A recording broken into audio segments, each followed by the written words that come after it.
Hello दोस्तों, नमस्कार, जय जोहार। मैं हूं नितेश कुमार साहू। एक बार पुनः हमारे चैनल स्टडी ट्यून में आप सभी का हार्दिक अभिनंदन करता हूं। तो दोस्तों, 9 जनवरी को छत्तीसगढ़ शिक्षक पात्रता परीक्षा आयोजित होने वाली है और समस्या आपके पास ये है कि कम दिन बचे हुए हैं और इस कम दिनों में आप पूरी तैयारी कैसे कर पाएंगे। तो इस समस्या का हल ढूंढते हुए मैंने आज एक सीरीज लॉन्च किया है बाल विकास का, जिसमें मैं विगत वर्षों से पूछे गए जो सिलेक्टेड क्वेश्चन हैं सिर्फ उन्हीं की चर्चा करूंगा और आप सिर्फ उन्हीं को पढ़ेंगे। और निश्चित ही अगर आपने सारे क्वेश्चन, सारे वीडियो, जो सारे पार्ट्स हैं, अगर उसको देख लिए तो निश्चित ही आपका बहुत अच्छा नंबर आएगा बाल विकास में। ठीक है दोस्तों, और ऐसे ही बाल विकास के पश्चात मैं दूसरे विषय के सिलेक्टेड क्वेश्चन भी लाने का प्रयास करूंगा। लेकिन बाल विकास बहुत दिक्कत करता है एग्ज़ाम में, है ना। बाकी आप गणित का जो भी सिलेबस वाइज मैं क्लास दे दूंगा, इंग्लिश का भी दे दूंगा, हिंदी का भी दे दूंगा। लेकिन अभी चर्चा करते हैं बाल विकास पर। ठीक है दोस्तों, तो चलिए शुरू करते हैं आज का वीडियो।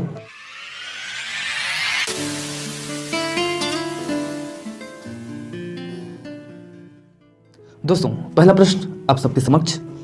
पहला प्रश्न है, प्रारंभिक बाल्यावस्था इस ओर संकेत करती है। तो भाई आपको बताना है कि प्रारंभिक बाल्यावस्था कब से कब तक होता है। ठीक है दोस्तों, वैसे तो प्रारंभिक बाल्यावस्था जो है 2 से 6 वर्ष को माना जाता है, परंतु ये सेंट्रल टीटी 2016 में पूछा गया था, उसके ऑप्शन में 2 से 6 वर्ष नहीं था, है ना।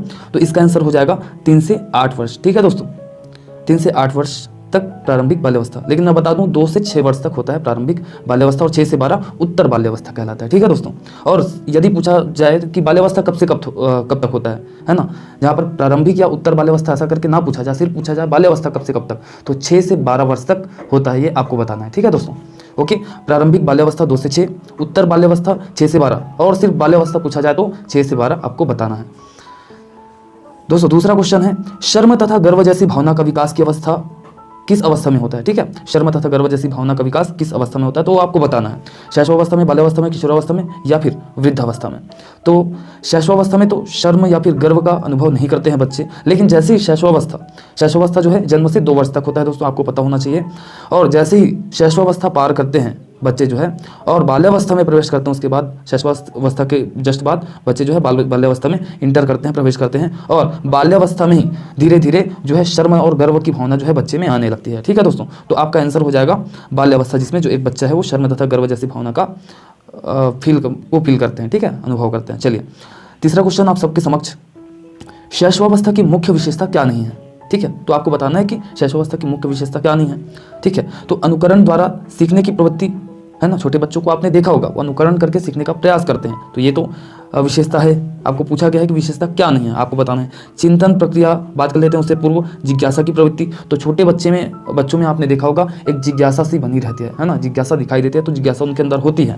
ठीक है, तो ये भी विशेषता है। और सीखने की प्रक्रिया में तीव्रता, तो बहुत तीव्र गति से जो है छोटे बच्चे जो है शैशवावस्था में जब रहते हैं तो तीव्र गति से सीखते हैं। ठीक है, तो ये तीनों तो विशेषता है, लेकिन आपको पूछा गया है विशेषता नहीं है, तो इसका आंसर हो जाएगा आपका ऑप्शन नंबर स, चिंतन प्रक्रिया। ठीक है दोस्तों, और आगे चलते हैं चौथे नंबर की ओर।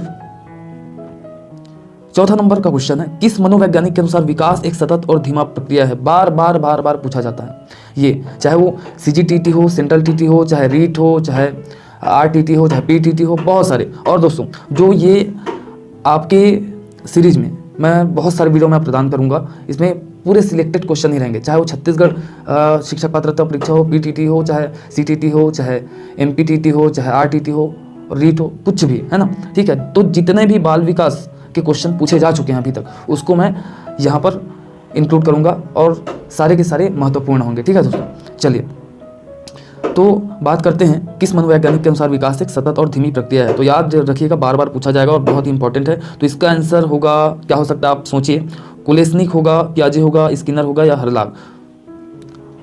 चलिए, आपने सोच लिया होगा, मैं बताता हूँ आंसर जो है। आंसर इसका होगा ऑप्शन सा स्किनर। चलिए दोस्तों, आगे चलते हैं 5वें प्रश्न की ओर। 5वां प्रश्न है, बाल्यावस्था होती है कब से कब तक होती है। तो मैंने बताया था सिर्फ बाल्यावस्था पूछा जाए तो 6 से 12 वर्ष तक आपको बताना था, है ना। तो आपको पता चल गया होगा कि बाल्यावस्था 12 वर्ष तक होती है। ठीक है दोस्तों, तो ऑप्शन नंबर जो ब है वो बिल्कुल करेक्ट होगा इस प्रश्न के लिए। ठीक है, 12 वर्ष तक। चलिए चलते हैं अगले प्रश्न की ओर। अगला प्रश्न है, व्यक्तित्व विकास की अवस्था है ना। पुनः आप देखिएगा, पढ़ लीजिएगा, व्यक्तित्व विकास की अवस्था है तो कौन सा अवस्था है भाई। अधिगम एवं वृद्धि, व्यक्तिवृत्त अध्ययन, उपचारात्मक अध्ययन, इनमें से कोई नहीं। तो भाई व्यक्तित्व व विकास कब होता है एक बच्चे का? जब वो सीखता है ना, जब ज्ञान अर्जित करता है और जब वो फिजिकल वृद्धि भी करता है, ग्रोथ भी करता है। ठीक है, तो जब ये दोनों इंक्लूड हो जाते हैं तब जो है व्यक्तित्व का विकास होता है।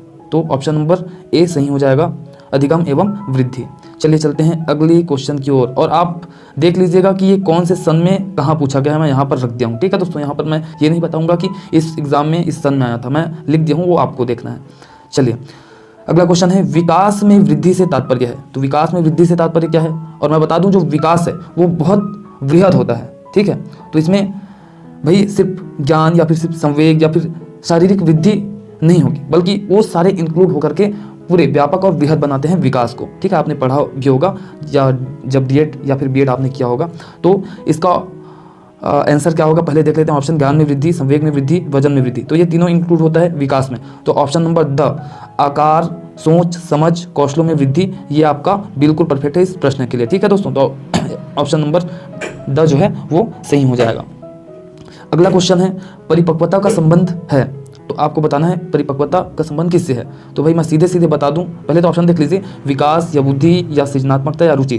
तो परिपक्वता का संबंध है विकास से, जैसे जैसे विकास होता जाता है इंसान का वो परिपक्व होता जाता है। तो परिपक्वता का संबंध विकास से है। ठीक है दोस्तों, चलिए अगला क्वेश्चन है, तनाव और क्रोध की अवस्था है। तो आपको बताना है तनाव और क्रोध की अवस्था कौन सी अवस्था है, शैशवावस्था, किशोरावस्था, बाल्यावस्था या फिर वृद्धावस्था। तो मैं बता दूं कि जो किशोर बालक होते हैं, किशोरावस्था में जब बालक रहता है तो उनमें तनाव भी बहुत ज़्यादा होता है और क्रोध भी बहुत ज़्यादा होता है। ठीक है, इसलिए तो किशोरावस्था को तूफानों का काल कहा गया है। ठीक है दोस्तों, अंतर्द्वंद उनके मन में चलता रहता है।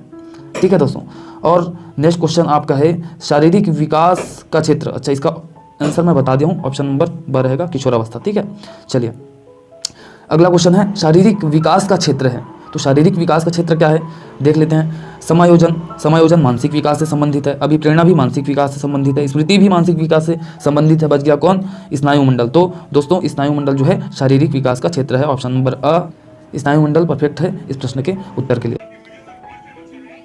तो दोस्तों आज के इस वीडियो में मैंने शामिल किया था 10 ऐसे प्रश्न जो विगत वर्षों में विभिन्न जो शिक्षक पात्रता परीक्षा है उसमें पूछे गए थे। ठीक है, तो दोस्तों यूं ही और बैक टू बैक वीडियोस आएंगे, आप देखिएगा और लाभ उठाइएगा।